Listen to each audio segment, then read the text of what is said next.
lightweight, strong structures obviously apply to aerospace in terms of 3D printing, but it can also apply to high-end automotive. And so there was a story that probably the last 8 weeks, we're a little late on this podcast, but over the last 8 weeks... we missed a month. We did.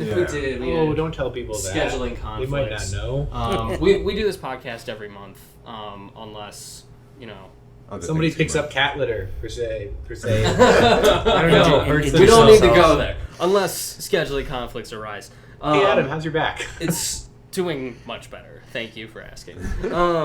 There was a story about a father and son, heartwarmingly, building a 3D printed Lamborghini together. Yeah.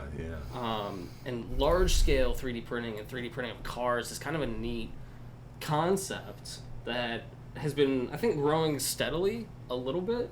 I know you mentioned there's a company called Local Motors that 3D prints vehicles. So very different applications. Very different. One's an Aventador that has a gigantic Chevy V8 in it and looks like it could kick some serious ass. The other looks very innocuous. It's like a people mover for like larger cities. Okay. But it's neat because it's an entirely autonomous vehicle that's kind of like a short little bus that is... it holds like, 8 people? Yeah, 8 to 10 people. Okay. And it doesn't have like a preordained path or track or cart. It just, flows through traffic like everything else, and it's an autonomous bus. But almost all of it is 3D printed. Tons and tons of components of it are 3D printed, and it's touting itself as the world's first 3D printed car company to be, dedicated solely to that. So it's neat that... we've seen a lot of cool stuff like this. Cities that have congestion problems. Where we live in the frozen tundra of upstate New York, not too bad. But go to Boston, go to D.C., go to Chicago, go to New York, where they're going to charge you to go cross town now. Things like this are going to have to be more ingratiated into big cities if we're going to accommodate these huge population surges. So I could see stuff like this catch on. You were saying it's in Denver at the airport where it's taking off. There was an airport where... We don't know which airport, but I know... It was an airport. I was just guessing Denver. It was being tested because they, I've been to a couple airports where they have like the people mover trains under terminals or between terminals. Yeah.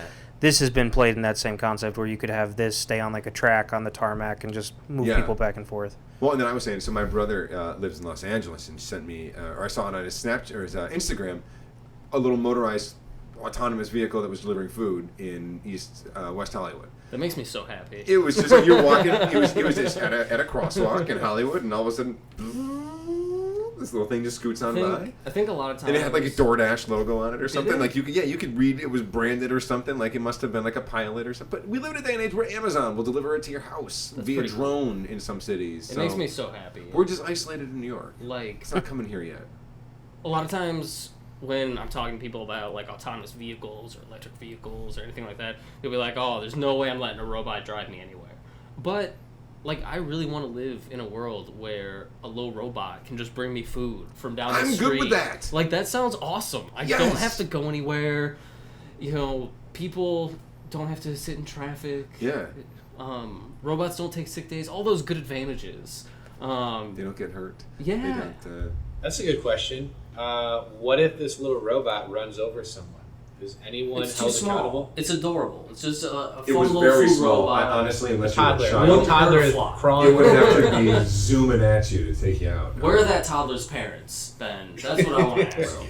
You're crawling in the sidewalk in LA. But in the day and age of, the stuff that we see Boston Dynamics doing, you combine that with some of these things, and you could get some really neat stuff that's, again, unfortunately not going to come to sunny upstate New York anytime soon. But, it's got to start somewhere. And if you're in one of these big cities, Seattle and San Francisco, and you guys are experiencing this, tell us what you think if you've seen stuff like this. You say that, but we are like one of the hotbeds for military drone testing. Yeah, that's true. Yeah. There's a ton of that up here. And I know that has more to do with the geography. You can access does. a lot of geography types here, but this is every day I go corridor in the country. Every day I go home, there's a U.S. drone flying over around me. my head too. Yeah.